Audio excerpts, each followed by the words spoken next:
Hey, this is Attaboy 4Z. So today we're looking at some vintage Yamaha NS-670s. I've been wanting to change out the old terminals, the old spring-loaded speaker terminals. And Parts Express has a direct drop-in. And the crossover is mounted right on the back of this board. And of course I did change one capacitor in there. The other ones tested still good. But you have your black negative lead that goes to the speaker terminal inside there. There was lots of glue holding that terminal in. And you have your positive lead. And like I said, there was lots of glue holding that terminal inside there. It was a pain in the butt. That was the hardest thing, was getting the glue off. And they are direct drop-ins. So, see if I have another set that I'm going to do. This is from Parts Express.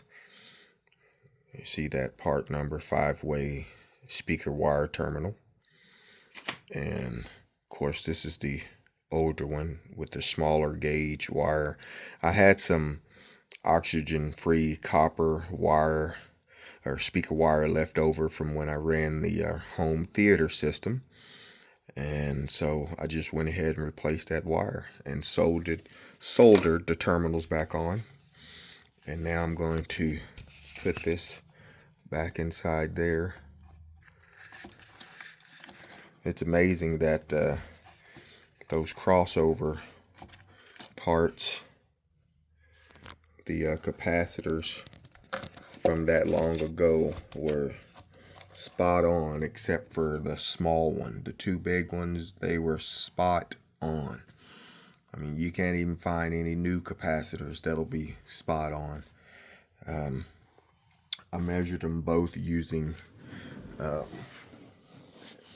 I have two devices to measure capacitors, and let's see, we have the Peak Atlas and then one of these little multifunction testers, and they tested spot on. So anyway, I'm gonna get this screwed back in. This is the second one. The first one's done. So if you're interested in doing that, it's pretty easy. It took me less than an hour to doing it. If it wasn't for that glue, I'd have been done with both of them in 30 minutes. Anyway, thanks for watching.